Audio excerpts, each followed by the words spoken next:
My name's Jesse Stoddard. I'm here, and I've got Tanya and Brilliant Staging, and we're going to be talking today about the client consultation. So if you're a real estate agent and you want to close more homes faster and at higher prices, you definitely need to hear what we're going to talk about today. Tanya, tell us more about the client consultation. Hi, Jesse. Thanks. So like Jesse mentioned, today we're going to be talking about the consultation. If you've been following along, this is our second milestone in getting a home sold fast.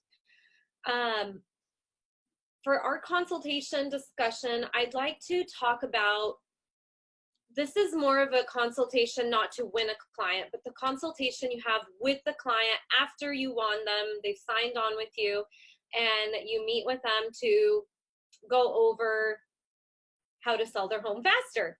So for those of you who don't know, you can also have a professional stager do this consultation for you. If you're not comfortable with it or you don't feel like you really know how to do this properly, you can always reach out to a stager like Brilliant Staging and we can do that for you. But one of the first things you need to discuss with your client, as you probably know, is a listing price. This is something the stager's not going to do for you. You need to figure that out with your client. The reason this is important before you do anything else is that is going to set the stage for what the client needs to do to prepare. So for example, if they're trying to get top dollar, like they want to list their home higher than all of their competitors and similar houses on the market, then they're going to need to make that house look pretty darn amazing, right? It's going to have to look top notch to try to get top dollar for it. Now, if they're just in a huge hurry, they need out, they just want to sell it as fast as possible, you might end up skipping some of these next steps because they don't have time. And so in that case, they're probably going to have to sell it at a lower price and not have to do as much to it. And that's why it's so important to make sure you figure that out with them, kind of figure out a timeline. How much time do they have? Are they wanting to list it by tomorrow? Or are they wanting to list it within the next couple of weeks? The more time you have to prepare the home, of course, the better, the higher your chances are for selling it at a higher price. Because when you're rushed, it's really hard not to skip a lot of the really important steps. So what we're going to go over is if your client wants to sell it for top dollar, you want to sell it for top dollar, right? You want to make as much money as possible on this listing. So what we do when we start our consultation with the client is, first of all, I always start with as nice of an intro as possible and warm them up to it and say, what we're going to go over today is how to make your home appeal to the masses. What that means is if I'm telling you to remove something or move something, it's not because it's ugly or I hate it or you did a terrible job decorating your home. It's because we need to keep it as neutral and as simple and clean as possible. So when it comes to selling a home and or staging, less is more. I always want to warm the client up because sometimes the consultation can be a little harsh, especially when their home is not in the best condition or it's a really big mess or, you know, it's really cluttery and they have way too much stuff in there. And I found, you know, that a lot of people have an emotional connection to their home. And so the last thing you want to do is just come in there and be like, oh my God, you need to get rid of everything. This is horrible.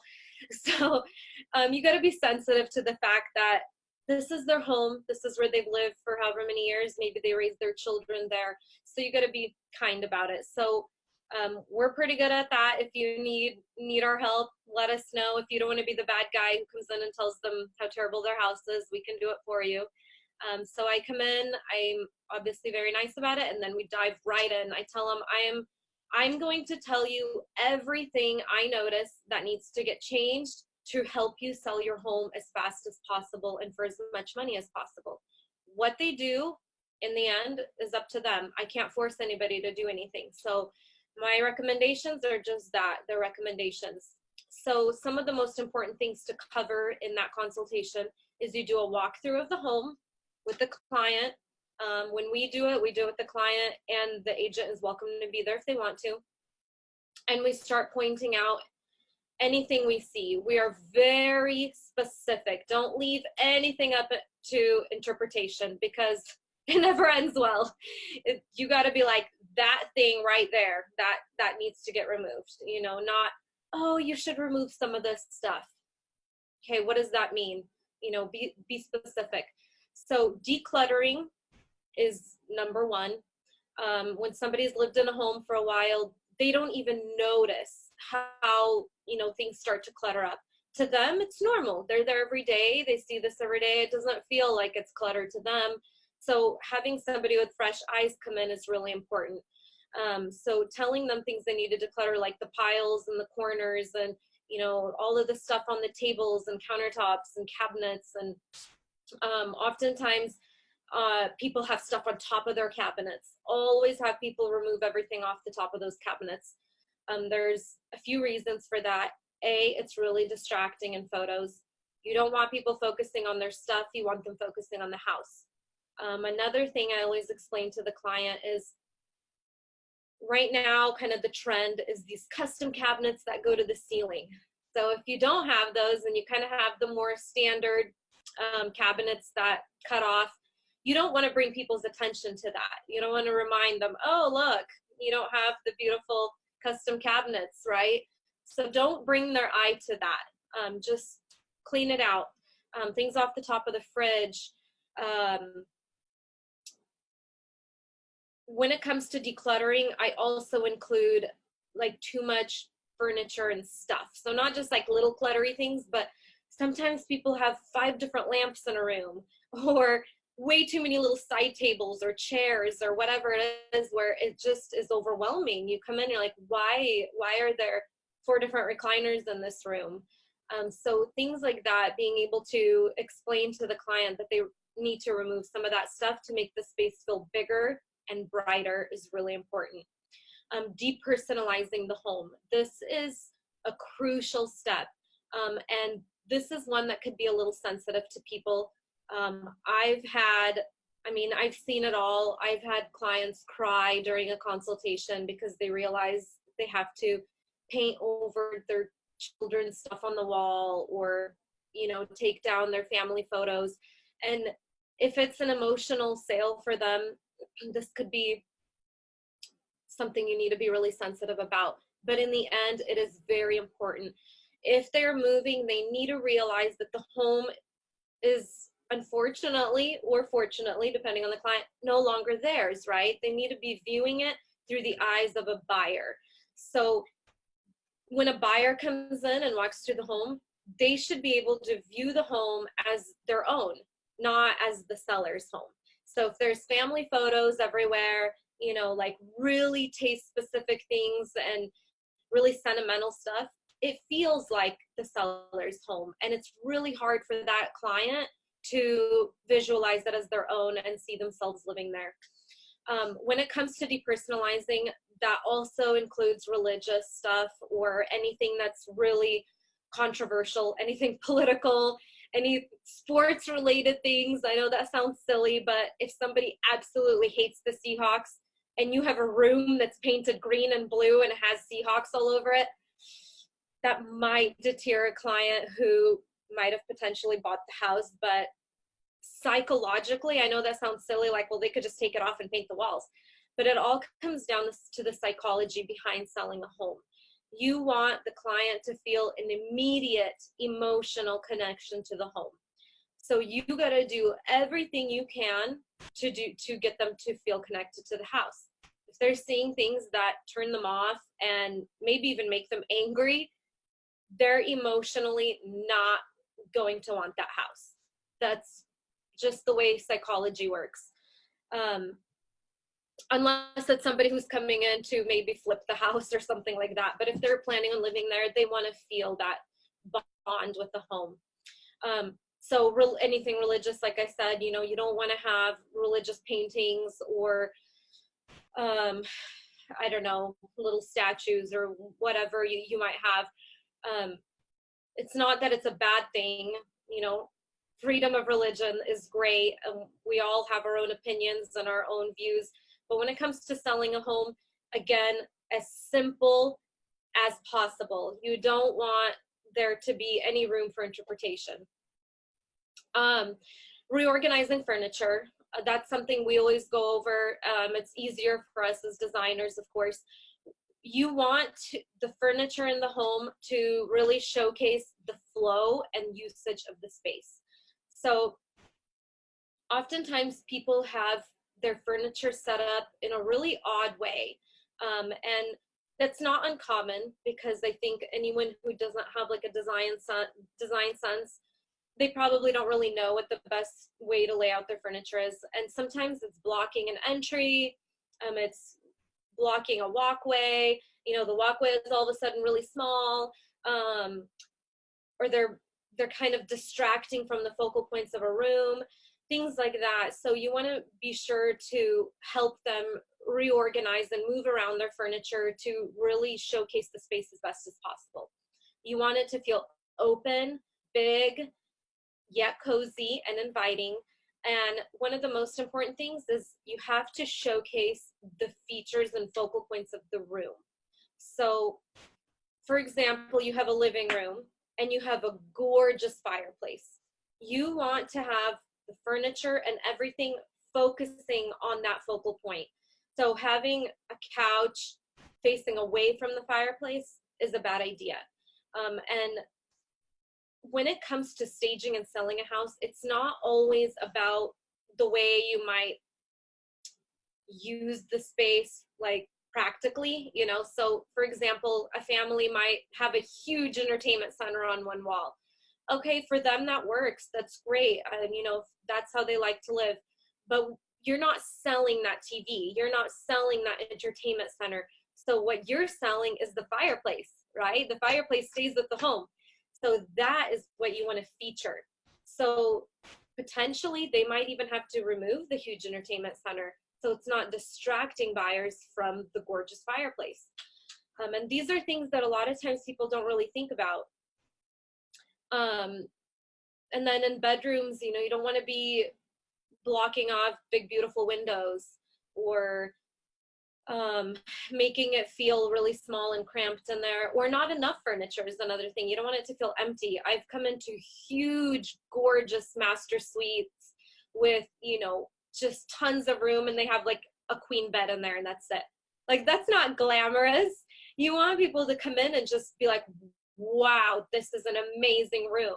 So you want to have a king bed with nightstands and lamps and a bench and seating and a dresser and beautiful art too. So when people walk in, it feels like a hotel, like somewhere they just want to dive right into that bed and never leave. So things like that are pretty big when it comes to selling a house. So other than the pretty stuff and making the home look beautiful with furniture and accessories, you also need to point out any kind of improvements they need to make. This is gonna also really depend on their timeline. So if they're trying to get the house listed in a few days, unfortunately you might not have time for many improvements. But if you're really trying to get top dollar out of it, you need to make sure that you're touching up certain things. So some of the most important things are going to be paint. I always recommend painting. Honestly, people don't even realize it until they do it, how big of a difference paint makes. So repainting an entire room immediately makes it feel brand new, and it even smells new. And so the difference that makes is so worth the money. When somebody walks in and the walls are dirty and there's spots on them and there's a bad smell in the house, things like that, it's an immediate turn off, right? People are like, ew, that's kind of gross. And painting can be a lot of work. We all know that. And sometimes people just don't want to do any work, right? They want to move in ready home, and that's what you should be giving them. So getting a painter in there, if you hire a professional team, they can literally come in and paint your entire home in like 2 days. That's including taping, prepping, painting, cleaning.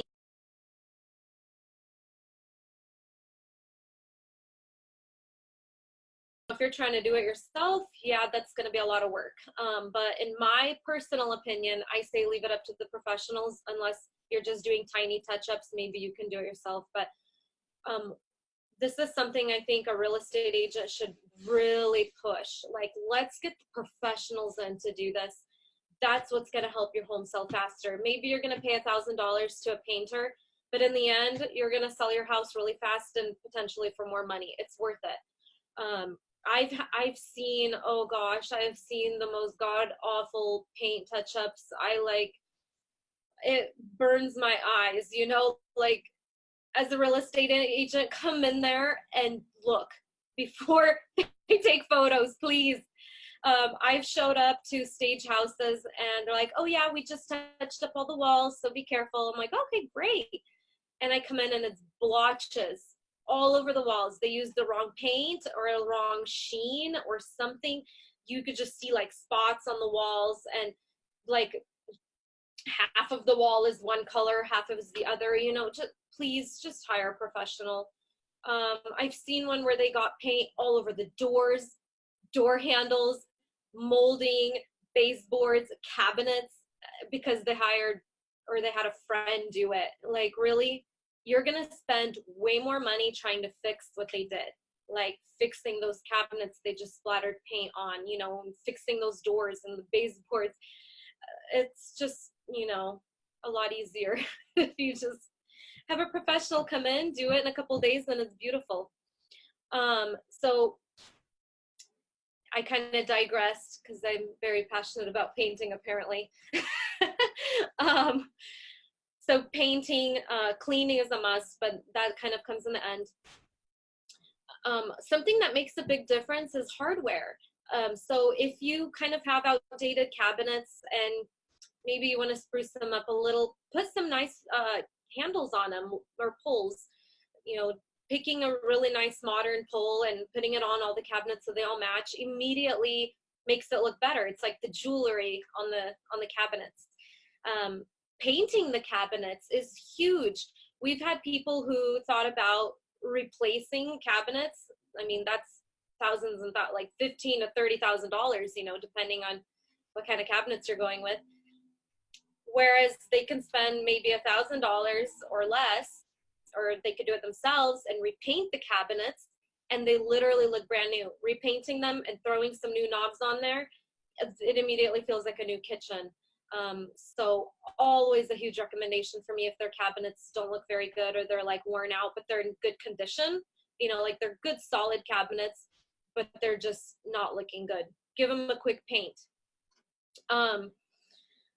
So what else is something that's really important? Anything that's broken. So you're walking through the home, they have a hole through a door. Just replace the door. It's $50, you know, and it's not going to make it look like you had a DV situation in your house, you know, like just take care of it.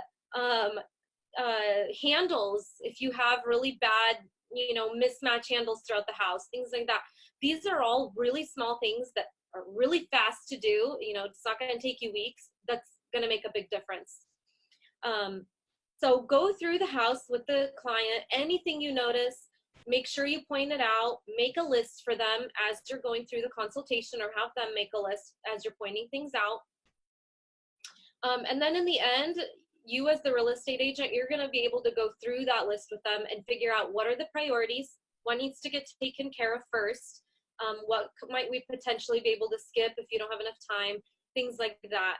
Another thing is going to be your curb appeal. Make sure you go through the outside with them, potentially get a landscaping company in right before photos to quickly spruce up the yard, throw some new bark in there, you know, mow the lawn, really get it looking pretty, maybe pressure wash the house, the driveway, things like that. So making sure that the outside looks beautiful, not only for the photos, but for walkthroughs, open house, anything like that. That's really the first impression, right? People pull up to the house, immediately they're getting an impression of the home. So I think those are the main things you want to cover in that consultation. Once the consultation is over, like I said, you'll go over what it is that maybe you can help them with, what you can hire professionals to do, what are priorities and things like that. The nice thing with having a professional stager do the consultation is oftentimes the client is more willing to listen. So if just some random person is like, oh, I don't like that couch, they're going to think, well, that's just a personal opinion. I love that couch. But hearing it come from a design professional who says, it's not that the couch is bad, but we want something that's going to make the room feel bigger or brighter or more modern or whatever it is, and explain it from a design side, they're a lot more likely to take that more seriously versus it's just somebody's opinion. I've been explaining that we are professionals in what is going to appeal to the masses, right? So we're not looking at any one person's style. We're looking at what's going to appeal to the most amount of people as possible. And then the nice thing is, in the end, we can always put together a package for them as well. So whether that is staging, maybe they just need some help. We do occupied stagings all the time. So if, let's say, we walk through the home and their furniture is just really bad, happens a lot, they've had that same couch for 25 years, we'll just suggest that they remove certain furniture, and then we can supplement and bring in stuff. And that's a really, really great tool. A lot of homeowners love that, because that means they don't have to go and buy new furniture. They don't have to stress about it or worry about trying to prepare their home to make it look beautiful when they'll have a professional team come in and do it. So we can make a personalized package for occupied homes where it's like, maybe we'll just bring in artwork and accessories, or maybe we'll bring in a couch and a table, or whatever it might be. So doing a consultation first helps us to be able to figure out what it is that client needs. But if you would like to do that consultation yourself and you have any questions about it, and maybe you want some more help on that, and you're curious, how we do it, feel free to reach out to me. I'd love to chat with you. I'm an open book. I'll explain anything that you have questions about. Just shoot me a text, a phone call, email, whatever's easier for you. And I'm happy to help.